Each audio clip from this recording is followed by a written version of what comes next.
She worked 3 jobs, slept on a sagging futon in a studio apartment no bigger than a parking space, and raised her 6-year-old son on prayers and pocket change. He owned a penthouse overlooking the Hudson River, ran a $4 billion hospitality fund, and had more money than he could ever spend. But when she walked into his penthouse for a job interview and did something no candidate had ever done before, both of their lives were altered forever. How did one single mother with nothing on her resume except calluses on her palms earn a billionaire's trust not with words, but with a wrench? Stay with me, because this story will change the way you see the people society overlooks. This is the story of Elena Ross, a woman who proved that character is not written on a resume. It is written in what you do when no one is watching. It was a freezing Tuesday evening in Manhattan. The wind blew off the Hudson River like a blade, reflecting streetlight glares on the wet pavement. High above the city, on the 54th floor of a glass tower in Tribeca, a penthouse sat quietly in the dark. The marble floors were cold, and the walls were made almost entirely of glass, giving a view that most people only saw in magazines. The furniture was modern, clean, and expensive. Everything was in its place, perfect, and completely empty. A coffee machine hummed softly in the kitchen, an Italian machine that cost more than a used car. It brewed a perfect cup every time, but there was only one mug sitting beside it. There was always only one mug. Marcus Vance stood by the window looking out at the city below. He was 36 years old, tall, broad-shouldered, with deep bronze skin and a shaved head that made him look older than he was. He wore a simple gray t-shirt and sweatpants. No watch, no shoes, just a man standing alone in a room that was too big for one person. Marcus was the CEO of Vance Hospitality Ventures, one of the most successful commercial real estate and culinary investment firms in the country. His company bought old, rundown properties, renovated them, and established high-end venues alongside affordable community dining spaces. Balancing luxury with accessible food programs was his signature business model. Marcus had started with nothing. He grew up on the west side of Philadelphia. His mother, Gloria, worked 2 jobs as a prep cook to keep the lights on. His father left when Marcus was 3. Gloria raised him alone in a 1-bedroom apartment where the radiator pipes rattled every winter, and the landlord never fixed them. She died when Marcus was 15. A heart attack on the grease-stained diner floor while making dinner. Marcus found her. He sat in the hospital waiting room alone because there was no one else to call. After that, Marcus made himself a promise. He would never be powerless again. He would build something so big that no one could ever take it from him. By 26, he had his first 10 million. By 36, his net worth had crossed the billion-dollar mark. Forbes wrote about him, and business schools studied his model. He had everything the world said a man should want. But tonight, Marcus was just tired. Tired of meetings, handshakes, and people who smiled at him because of what he had, not who he was. He took a sip of his coffee and sat on the leather sofa. On the glass table sat a stack of 24 resumes, all printed on thick, expensive paper from graduates of Harvard, Yale, and Wharton. Every single one of them was perfect on paper. Perfect grades, internships, and references. Marcus had interviewed every single one of them over the past 3 weeks, and every single one had left him feeling empty. They all said the right things and smiled at the right times, but none of them were real.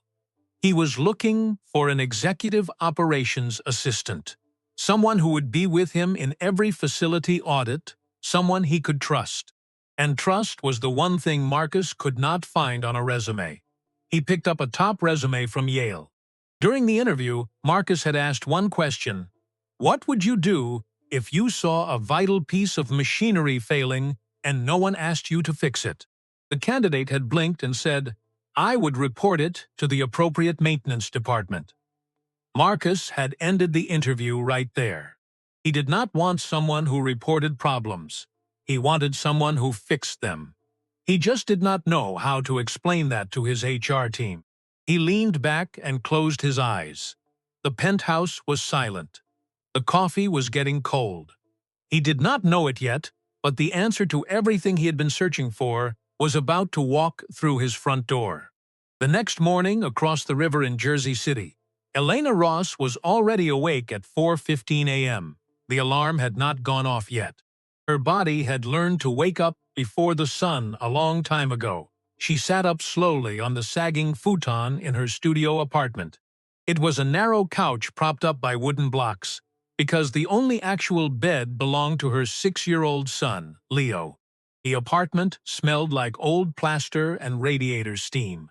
It was barely bigger than a parking space with thin walls, where you could hear the neighbors arguing. Elena stood up and stretched her aching back. She walked to the kitchen area and turned on the faucet. The water came out cold. The boiler had been broken for 2 weeks. She made a pot of cheap coffee, opened the fridge, and checked her food supply. Half a carton of milk, 3 eggs, and a box of cereal. She poured the cereal for Leo and cracked the eggs for herself. Elena worked 3 jobs. In the mornings, she cleaned industrial dish racks at a diner.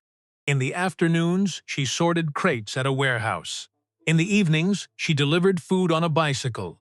Between shifts, she dropped Leo off with Mrs. Gable, a 72-year-old retired seamstress who lived down the hall. Mrs. Gable watched Leo for free, but Elena fixed things for her in return.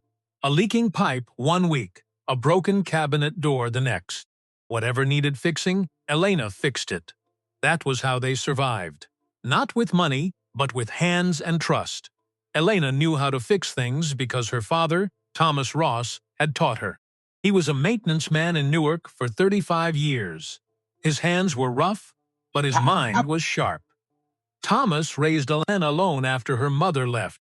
He taught her how to read a valve, fix a pump, and handle tools with patience. He used to say, "Fixing things is not about the metal, El. It is about paying attention."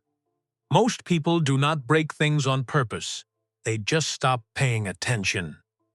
Thomas died when Elena was 21, leaving her nothing but his old steel toolbox and a lifetime of knowledge. That toolbox sat in the corner of her apartment, right next to the futon.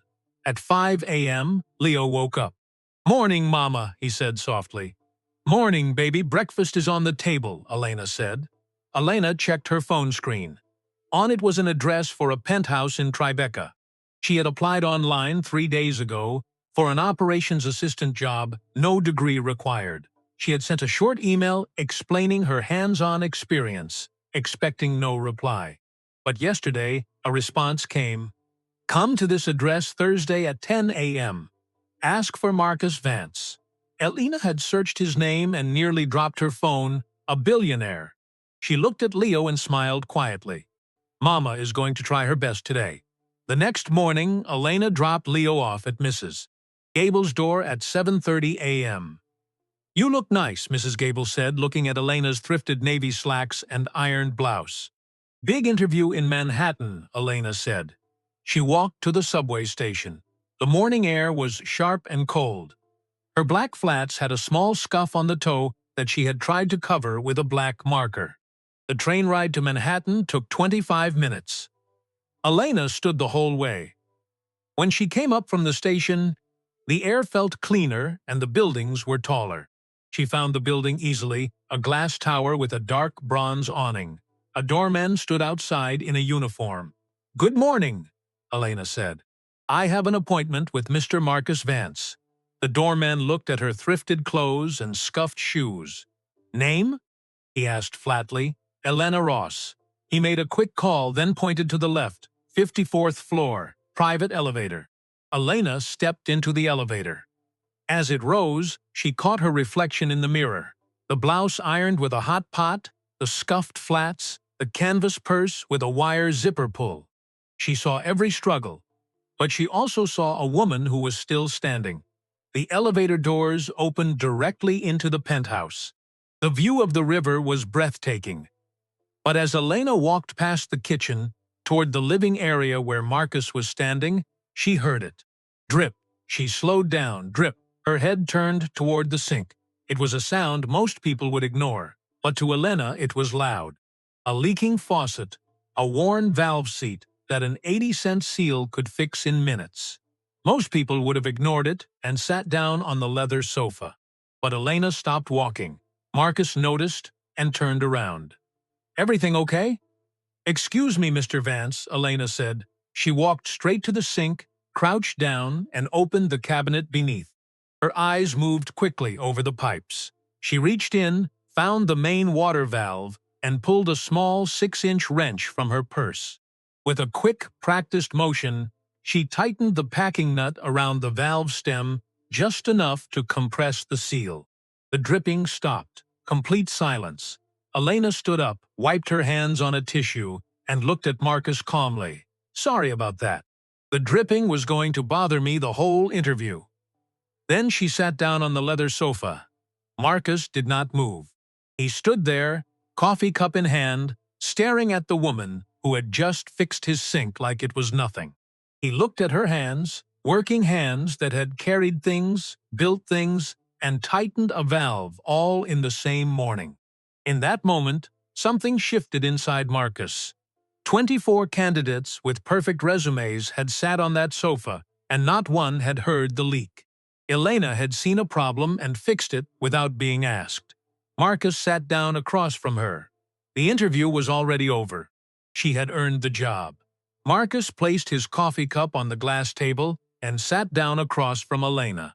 For a moment, he just looked at her, not at her thrifted slacks or her scuffed shoes, but at her face and her hands. He looked at her the way you look at someone who has just shown you something you were not expecting to see. "Tell me something that is not on your resume," he said softly. Lena let out a small, nervous laugh. "That would be easy, sir. There is nothing on my resume. I don't have one." Marcus tilted his head. "Nothing? I never needed one," Elena said honestly, meeting his gaze without shame. "The kind of jobs I work don't ask for resumes. They ask if you can show up on time and if your back is strong enough to carry heavy crates." Most people would have been embarrassed to admit that in a billionaire's penthouse. But Elena said it with absolute clarity, straight, simple, and true. Marcus nodded slowly. "Fair enough. Then tell me about yourself. Something real." Elena thought for a moment, looking down at her rough hands and the small scar on her thumb. "My father raised me. His name was Thomas Ross. He was a maintenance man in Newark for 35 years. He could fix anything: boilers, pumps, radiators, ovens. He taught me everything I know about tools and life." "He sounds like a good man," Marcus said. "He was the best man I ever knew," Elena said quietly.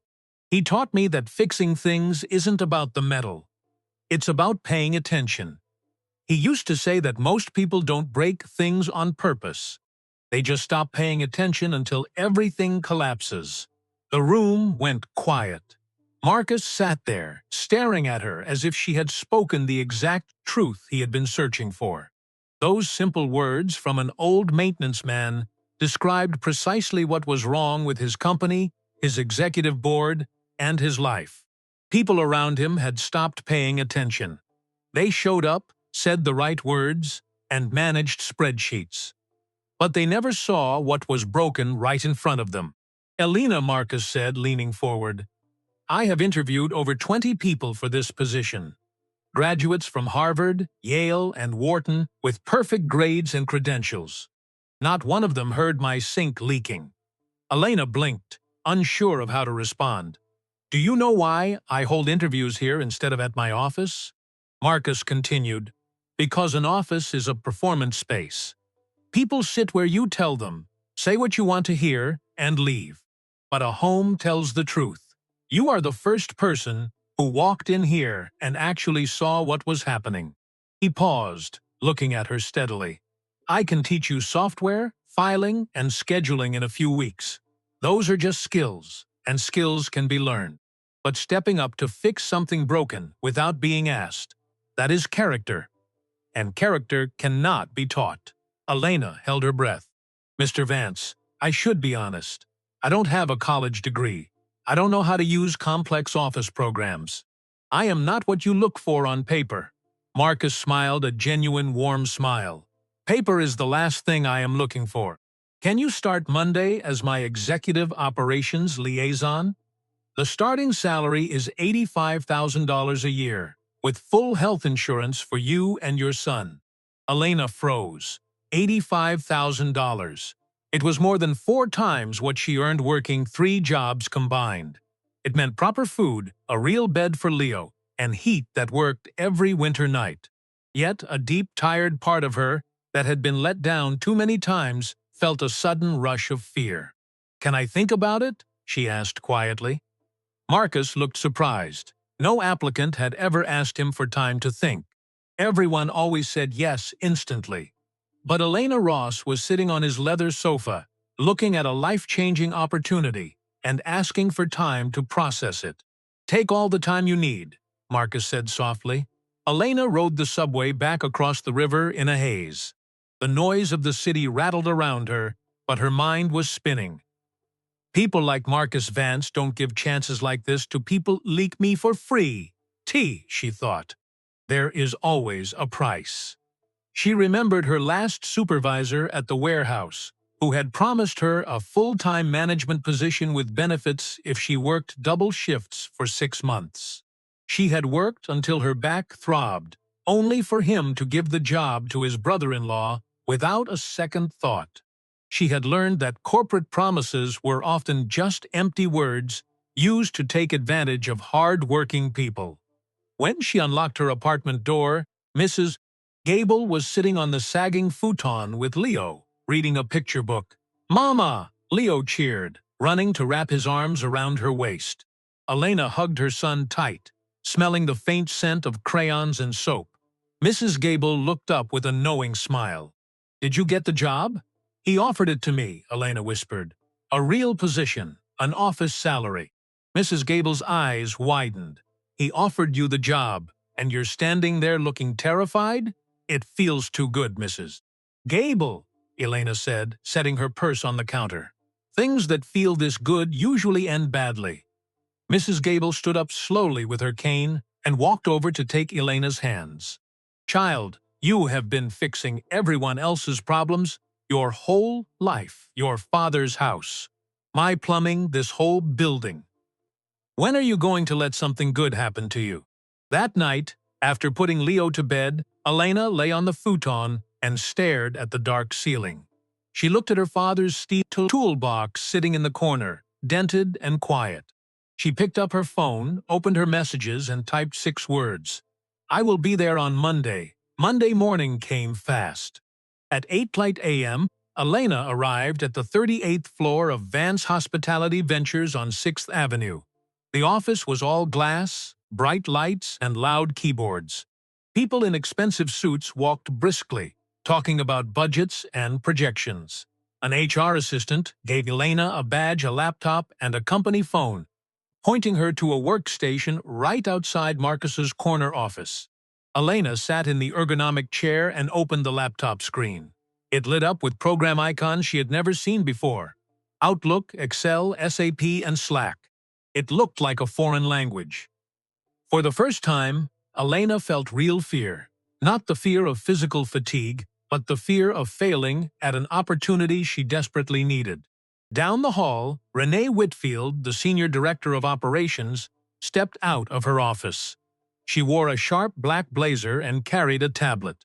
She glanced at Elena as she passed, a quick, cold look that measured her instantly and came up short. A moment later, Elena heard Renee's sharp voice through Marcus's open door. "You hired a warehouse laborer with no corporate background to be your operational liaison? I hope you know what you're doing, Marcus." "I always know what I'm doing, Renee," Marcus replied calmly. "She doesn't know the software yet, but she will learn. She has an operational mind that your spreadsheets can't measure." Elena sat very still at her desk. Her hands were shaking, but she placed them on the keyboard anyway.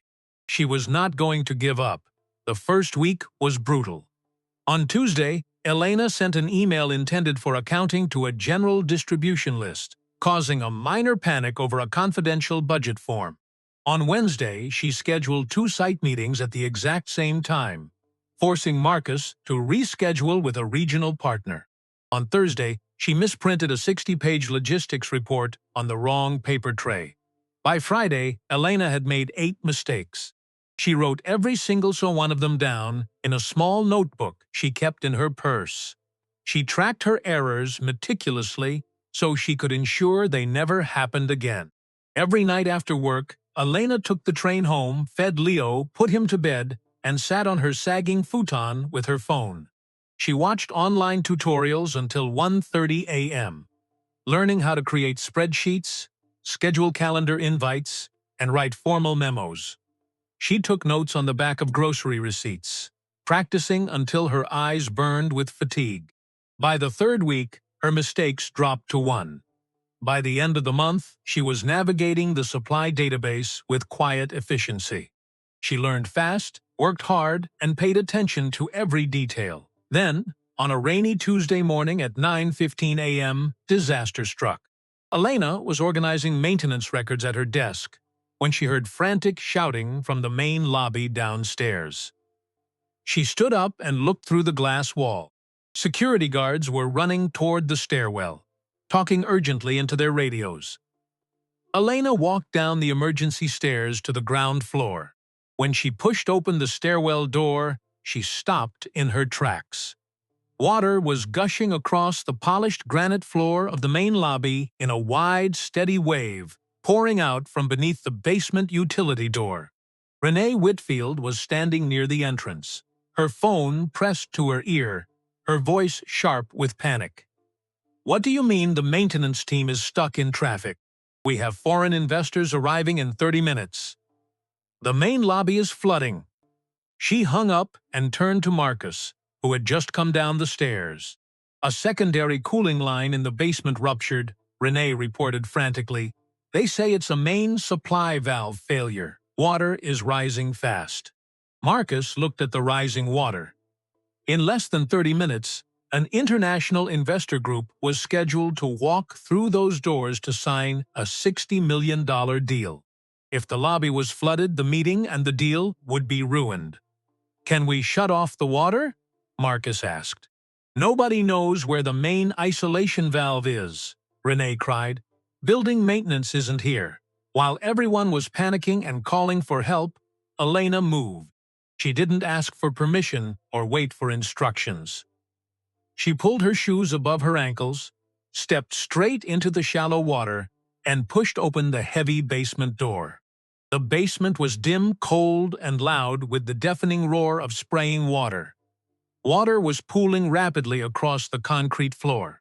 Elena moved quickly through the dark hallway until she found the utility control room. Inside, the walls were covered in a complex grid of pipes, valves, and pressure meters. Most people would have seen pure chaos. Elena saw a system. She scanned the pipelines quickly, using the knowledge her father had passed down to her. In under 30 seconds, she located the primary red iron isolation wheel near the base of the main intake line. She grabbed the rusted handle with both hands and turned it clockwise with all her strength. The wheel was stiff, but Elena held her ground and forced it shut. The roaring water instantly stopped. The spraying ceased. Elena immediately checked the secondary lines and found the failure: a heavy brass coupling joint that had vibrated loose over time. She pulled her 6-inch wrench from her purse, aligned the joint, and tightened the coupling nut securely. Then, she slowly reopened the main valve. The pipe held. Not a single drop leaked. Elena wiped her hands on her slacks, placed her wrench back in her purse, and walked upstairs. When she stepped back into the lobby, the water had already stopped flowing, and cleanup crews were sweeping the floor. Elena walked quietly past the stunned crowd of staff, took the elevator back to the 38th floor, and sat at her desk to continue her work. 20 minutes later, the foreign investors arrived. The lobby was dry and clean. The meeting went perfectly, and the $60 million contract was signed. After the investors left, Marcus walked up to the 38th floor. Renee stood outside her office, looking at Elena with total shock. She went down there alone, found the main shutoff, and fixed the pipe in 18 minutes. Renee whispered. She saved the entire event. Marcus said nothing. He looked across the room at Elena, who was sitting quietly at her computer, typing her reports with steady, reliable hands. He realized then that this woman from Jersey City was the most incredible person he had ever met. Over the weeks that followed her repair of the main water pipe, something fundamental changed between Marcus and Elena. It was subtle at first, almost invisible to the rest of the corporate office, but it was unmistakably real. Elena was officially reassigned to the Facilities and Building Operations Department. Her new title was Facilities Operations Manager. It was a role that matched her practical skills perfectly. Inspecting building infrastructure, coordinating maintenance contractors, and verifying repair costs across Vance Hospitality's portfolio of properties. She was no longer managing Outlook calendars. She was managing physical systems, and she was exceptional at it from day one. Marcus began calling Elena into his office for more than just routine facility reports.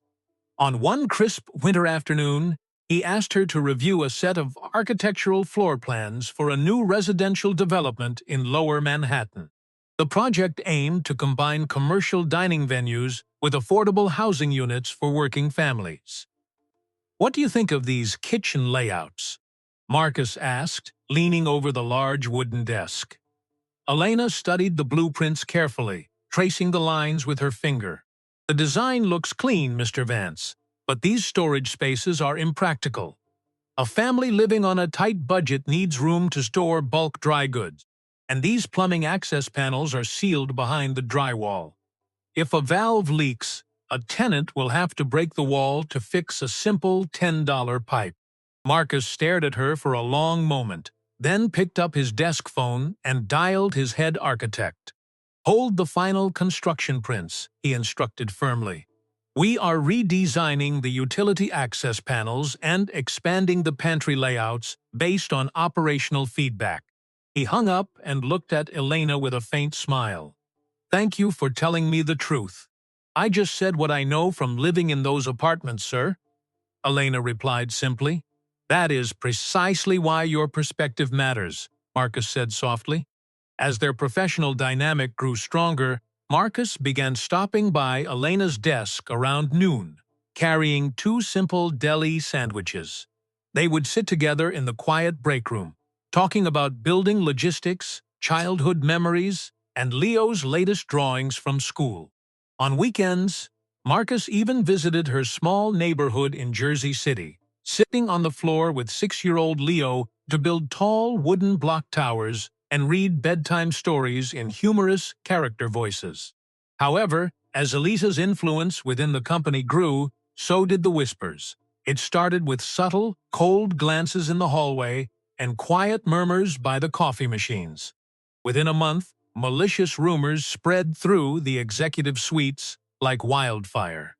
"Have you seen how much time she spends in his office?" a senior marketing associate whispered outside the elevator bay. "She was a warehouse of worker 3 months ago. Now she's giving input on multi-million-dollar architectural designs." "She's sleeping with him," another colleague added quietly. "That's the only logical explanation. Fixing a pipe in the basement doesn't make someone a corporate strategist." The whispers were never spoken directly to Elena's face. They were always delivered behind her back, just loud enough for her to catch fragments of cold judgment as she walked past. "Gold digger. Opportunist. She's using him to climb the ladder." Elena heard the comments, but she never confronted anyone. She kept her spine straight, completed her facility inspections, and did her job with quiet dignity. But late at night, after putting Leo to bed in her small studio apartment, she would sit alone in the dark, listening to the radiator pipes clinking in the walls. The cruel words burned far deeper than any physical exhaustion ever had. 3 weeks later, Marcus invited Elena to an exclusive corporate gala held at an upscale venue in Tribeca. The dinner celebrated the closing of the $60 million development deal and was attended by senior board members, private equity partners, and city officials. Marcus insisted on her attendance. "You saved that investor meeting with your own hands, Elena. You earned your seat at that table, and I want you there." Elena initially hesitated. She owned no formal attire suitable for an elite Manhattan gala. But Marcus had anticipated her predicament. He arranged for a modest, elegant navy blue evening dress to be delivered to her apartment. When Elena put it on and looked into her small bathroom mirror, she barely recognized herself. The gala was held in a grand hall decorated with crystal chandeliers, dark mahogany paneling, and soft candlelight. Wealthy executives and high society figures moved through the room in tailored tuxedos and designer gowns. Elena sat quietly at the main head table beside Marcus, keeping her posture perfect, smiling politely, and thanking the waiters as they served dinner. Then Victoria Langston entered the room. Victoria was a senior partner at an influential private equity firm and a prominent member of New York high society. She was also Marcus's former girlfriend. Wearing a stunning black designer gown that cost more than Elena's former annual earnings, Victoria made her way through the room, greeting guests with practiced elegance. When she reached the main table, Victoria's sharp eyes swept over Elena like a buyer inspecting a piece of second-hand furniture. "Marcus, darling, a magnificent event, as always," Victoria said smoothly, her voice dripping with artificial warmth. Then she turned her gaze directly onto Elena. "And who might this be?" "This is Elena Ross," Marcus introduced clearly, standing up. "She is our facilities operations manager." Victoria raised her dark eyebrows in mock surprise. "Operations manager? How fascinating." She picked up a champagne glass from the table and leaned in slightly. "Tell me, Miss Ross, which university did you attend for your business degree?" The immediate surrounding table fell into a tense, heavy silence. Several executives stopped talking to observe the interaction. Elena met Victoria's gaze without shrinking back. "I did not attend university, Miss Langston," Elena stated in a steady, clear voice. "I learned my profession working in commercial kitchens and maintenance shops." Victoria let out a soft, theatrical laugh that echoed across the table. Oh, how utterly refreshing. Marcus always did have a soft spot for charitable causes. The insult was precise, cruel, and unmistakable. A wave of intense embarrassment rushed through Elena's chest. She felt the sudden, overwhelming urge to melt into the floor, to run out of the grand hall, to disappear back into the quiet obscurity of her Jersey City apartment. Before Elena could speak, Marcus stepped forward. He did not raise his voice or make a dramatic scene. He simply placed his hand firmly on the back of Elena's chair and looked at Victoria with a cold, piercing intensity that chilled the surrounding air. "Elena Ross is not a charity case, Victoria," Marcus said, his deep voice carrying absolute authority across the silent table. "She possesses more practical integrity, technical capability, and true human dignity than most people in this room. I would trust her operational judgment with my life before I trusted anyone else with my business." Victoria's artificial smile faltered instantly. She opened her mouth to deliver a retort, but seeing the unwavering steel in Marcus's eyes, she turned on her heel and walked away without another word. The rest of the evening passed in a quiet blur. On the drive back across the river in Marcus's car, Elena stared out the passenger window at the passing city lights. "Thank you for what you said back there, Marcus," she said quietly, after a long silence. "I meant every word of it, Elena," Marcus replied softly, looking over at her. Elena let out a faint, sad breath. "I know you did, but it doesn't change reality, does it?" Marcus frowned. "What do you mean?" "Your world, Marcus," Elena said, turning to look at him with tears shimmering in her eyes. "The board members, the investors, the people at that dinner. They will never see me as an equal. No matter how many pipes I fix or how hard I work, I will always be the dishwasher girl to them. And as long as I stay by your side, Those whispers will tarnish your reputation, your company, and your standing. I don't care about their whispers, Elena, Marcus insisted firmly. I care, Marcus, Elena whispered, and I have to protect my son from growing up in the shadow of people's cruelty. That night, Elena could not sleep. She lay on her sagging futon in the dark, watching the pale orange glow of the street lamp illuminate her small studio apartment. She heard Victoria's mocking voice echoing in her mind. Charitable causes. She saw the cold judgment in the eyes of the corporate executives. She looked at her corporate security badge, lying on the small laminate table. She had been so proud the day she received it. But now she realized that staying at Vance Hospitality was placing an unfair burden on Marcus's reputation and opening her young son to endless public scrutiny. More than that, Elena confronted a terrifying truth in the quiet darkness. She was falling in love with Marcus Vance. She had tried to deny it, framing her emotions as professional gratitude, but her heart knew the truth. And because she loved him, she refused to be the flaw that cracked his empire. At 4 a.m., Elena stood up quietly. She took out a plain white sheet of paper and a pen. With a steady hand, she wrote 3 short sentences. "Thank you for believing in me, Mr. Vance. You gave me a chance when no one else would. But I do not belong in your world, and I refuse to let my presence damage everything you have built. Please find someone who fits your world better." She folded the letter neatly and placed it on her small table alongside her corporate laptop, company phone, and security badge.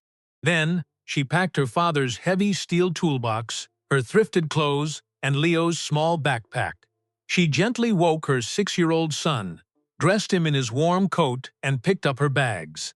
At 5 a.m., before the winter sun could rise over the city, Elena Ross locked her apartment door, took her son by the hand, and walked away into the freezing morning air. Marcus arrived at the 38th floor of Vance Hospitality Ventures at 8:15 a.m. on Monday morning. The corporate office was already buzzing with its usual high-energy morning routine, keyboards clattering, phones ringing, and staff moving quickly between glass meeting rooms. Everything was in its designated place, perfect and pristine, except for one devastating anomaly. Elena's desk was completely empty. Marcus slowed his stride and stopped before the wooden workstation. Her corporate laptop sat centered on the desk, closed and dark. Beside it lay her enterprise smartphone, her security access badge face up, and a neatly folded sheet of white paper. Marcus reached out with a trembling hand, picked up the paper, and unfolded it. His eyes scanned the short, handwritten lines. "Thank you for believing in me, Mr. Vance. You gave me a chance when no one else would. But I do not belong in your world, and I refuse to let my presence damage everything you have built. Please find someone who fits your world better." Marcus stood frozen in the center of the bustling office, surrounded by 200 employees, and felt completely and utterly alone. He read that single line over and over again until the ink blurred before his eyes. "I do not belong in your world." A sharp, searing pain cracked open deep inside his chest, because those exact words echoed a ghost from his past. His mother, Gloria Vance, had repeated that exact sentence dozens of times throughout his childhood in Philadelphia. "People like us don't belong in nice places, Marcus. I'm just a prep cook. I don't belong where wealthy people live." Gloria had worked herself to death believing that lie, scrubbing floors, washing dish racks, and never believing she deserved a better life, until her heart gave out on a cold diner floor at 43 years old. Standing in a hospital hallway at 15, Marcus had sworn he would never let another human being he cared about be destroyed by the belief that they were not good enough. And now, Elena Ross was doing the exact same thing, disappearing into the shadows because a cruel world had convinced her she did not belong. Marcus folded the letter carefully, slid it into his inner jacket pocket, turned around, and walked straight back toward the private elevator. Renee Whitfield stepped out into the hallway with her tablet, ready to review the morning financial reports. She stopped when she saw the raw, intense anguish written across Marcus's face. "Marcus, what happened? Where are you going?" "The executive board convenes in 20 minutes. "She left, Renee," Marcus said, his voice quiet but shaking with emotion. She left a note and handed back her badge. Renee paused, looking at the empty workstation. "I'm sorry, Marcus, but perhaps it's for the best." Her presence was causing unnecessary friction among the partners. "No, Renee," Marcus interrupted, looking her directly in the eye. "It was my fault. I let her feel isolated. I let her believe she wasn't worthy of respect. And I stood by while people insulted her dignity. I lost the only authentic person in this entire building." Without waiting for a response, Marcus stepped into the elevator, descended to the underground garage, got into his car, and drove out into the freezing morning traffic. He was going to find her. He drove across the Hudson River to Jersey City. He did not possess her exact street address, as Elena had always kept her personal residence strictly private. All he had was a brief detail she had mentioned months ago in passing, that her small building was located near a corner laundromat that smelled of bleach and a small grocery store with a green canvas awning. It was an extraordinary sight. A high-profile corporate CEO in a tailored wool coat crawling slowly through the working-class streets of Jersey City, searching for a green awning. Passersby stared at his luxury vehicle as it passed, but Marcus did not care about appearances. He parked on a narrow side street, stepped out into the biting winter wind, and began searching on foot. He walked into a corner bodega. "Excuse me, do you know a young woman named Elena Ross? She has a 6-year-old son named Leo." The clerk shook his head. He tried a local bakery, a hardware store, and a diner. The answers were always the same: shakes of the head and indifferent shrugs. For 2 relentless hours, Marcus walked through the cold streets. His expensive leather shoes grew dusty, his ears burned from the freezing air, and his legs ached. He passed crumbling brick walk-ups, rusted fire escapes, and icy sidewalks, the hard, uncompromising world that Elena lived in every single day. Standing in that environment, he realized with profound clarity that her strength was not an accident. It was forged in a fire of daily survival. Finally, near the end of a narrow avenue lined with old 4-story brick buildings, Marcus spotted an elderly woman sweeping snow off her front steps with a corn straw broom.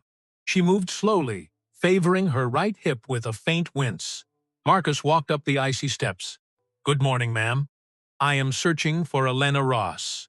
Does she live in this building?" The old woman stopped sweeping, adjusted her coat collar, and looked Marcus up and down with sharp, suspicious gray eyes. "Who's asking? My name is Marcus Vance. I am her. I was her employer." The woman's eyes narrowed instantly. "Ah, the billionaire from the Manhattan skyscraper. Elena told me about you." She rested her hands on the broom handle and leaned forward. "Why are you here? Hasn't that poor girl endured enough judgment from your fancy world?" Marcus took a deep breath, removing his leather gloves. "I am here because I made a catastrophic mistake, ma'am. I allowed her to believe she didn't belong. I allowed cruel people to insult her honor, and I let her walk away thinking she didn't matter. I need to tell her that she is the most extraordinary person I have ever known." The old woman studied Marcus's face for a long, silent moment. She looked at his reddened ears, his dusty shoes, and the genuine, unvarnished pain in his dark eyes. "My name is Mrs. Gable," she said quietly, her tone softening slightly. "I've watched that child raise her boy on pennies and prayer for 3 years. She has a heart of pure gold, but she carries a steel spine. If you break her heart, Mr. Vance, there isn't a building in Manhattan tall enough to hide you from me." "I understand, Mrs. Gable," Marcus said sincerely. "I promise you, I only want to stand by her side." Mrs. Gable nodded slowly. She took a night shift job back at her old workplace, housekeeping at the Grand Royale Hotel on 44th Street in Manhattan. Her shift starts at 10 o'clock tonight. At 10:30 p.m., Marcus stood outside the service entrance of the Grand Royale Hotel in Midtown Manhattan. It was a modest, mid-tier commercial hotel, a far cry from the luxury venues Marcus owned. The night air was freezing, and the faint smell of industrial detergent hung in the narrow alleyway. At 11 p.m., the heavy steel employee door opened. Elena stepped out into the cold night air, holding a paper cup of hot tea. She wore a simple gray housekeeping uniform buttoned to the collar, with her dark hair pulled back neatly. She closed her eyes for a brief second, breathing in the crisp air to clear her fatigue after hours of heavy cleaning. When she opened her eyes, she froze. Marcus was standing 10 feet away in the dimly lit alley, his hands tucked into his coat pockets, watching her with quiet intensity. "Marcus?" she whispered, her voice trembling in disbelief. "What? What are you doing here?" "I came to find the person who fixed my kitchen valve," Marcus said softly, taking a slow step forward. Elena looked down at her gray uniform, her face flushing with sudden vulnerability. "Marcus, please. I wrote you a letter. I explained everything. Look at me. I am a hotel cleaner. I make $12 an hour wiping down rooms. Your world eats people like me alive. You saw what happened at that dinner." "I saw one arrogant person say something foolish," Marcus said firmly, stepping closer until he stood directly before her. "One person who doesn't mean a thing." "It isn't just one person, Marcus," Elena cried softly, tears welling in her eyes. "It's the board, the executives, the entire social circle you live in. They look at me and see a charity case who doesn't belong. And they are right. They are completely wrong," Marcus stated with deep conviction. "My mother cleaned diner tables her entire life so I could have a future. She scrubbed floors so I could eat. She was the strongest person I knew until I met you." Elena turned her face away, wiping a stray tear with the back of her calloused hand. "Elena, look at me," Marcus requested gently. She turned her eyes back to his. "I am not asking you to change who you are to fit into my world," Marcus said, his voice filled with raw, unreserved truth. "I am asking you to let me be a part of yours. The world where you wake up at 4 in the morning, work 3 jobs, raise an incredible son, fix broken pipes, and never give up. I want to stand beside you in that world. Not above you, not protecting you from a distance, but right next to you as an equal partner." Elena stared at him, her chest heaving, searching his dark eyes for any sign of hesitation or falsehood. She searched his face the way she would inspect a mechanical line, looking for the crack, the flaw, the weakness that would fail under pressure. She found nothing except absolute, unwavering truth. A wet, broken laugh escaped Elena's lips, a sound born of immense relief and overwhelming emotion. "That is a completely irrational business, Mr. Chavance," she whispered. "It is the best decision I have ever made in my entire life," Marcus replied, with a warm, genuine smile. They stood together in the freezing alleyway outside the employee door, shoulder to shoulder, as the city hummed softly around them. It was not a luxury penthouse, nor a high-society gala. It was a quiet alley smelling of laundry bleach, but it was the most honest place either of them had ever known. Elena did not return to Vance Hospitality Ventures as Marcus's personal assistant.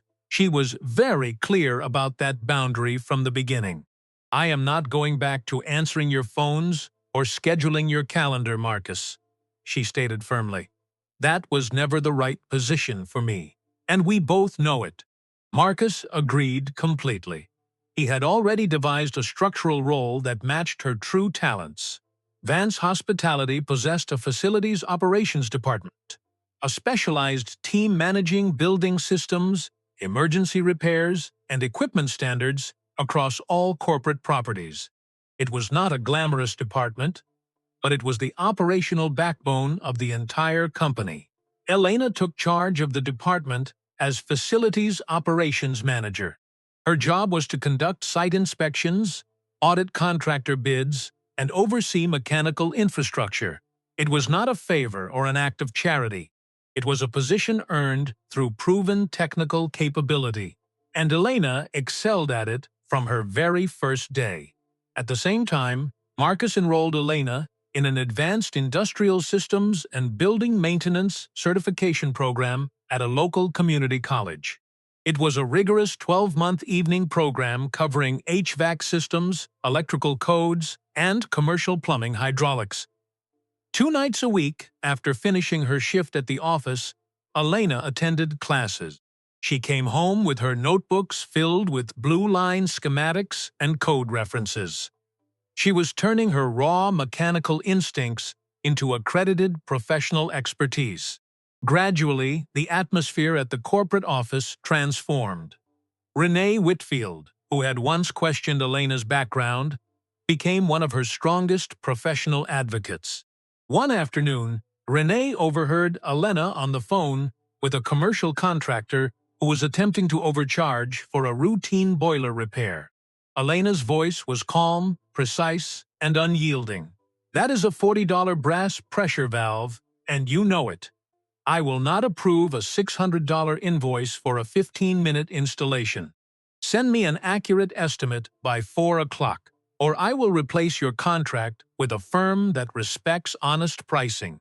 Renee stood in the doorway, listened quietly, and nodded in profound approval.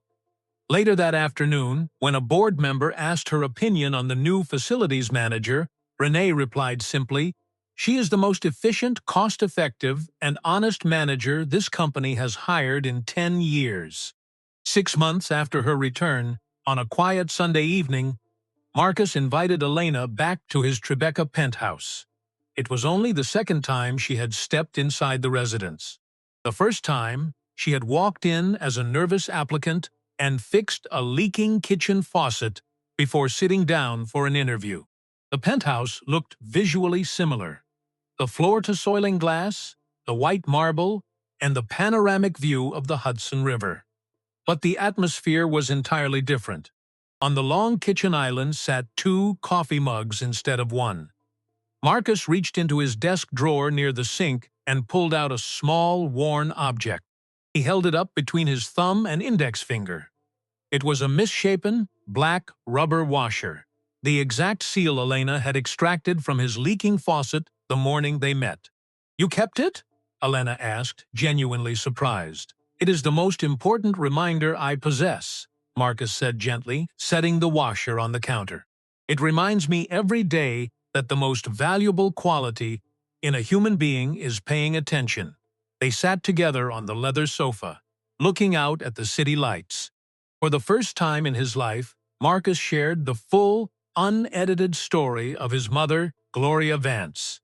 He spoke of her exhausting shifts at the diner, her silent health struggles, and the devastating morning she collapsed on the grease-stained floor when he was 15 years old.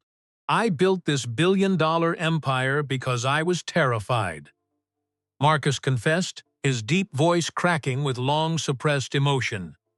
"I believed that if I wasn't wealthy enough, I wouldn't be able to protect the people I cared about. And when I met you, Elena, you scared me because you possessed her exact strength, her stubborn pride, and her refusal to ask for help."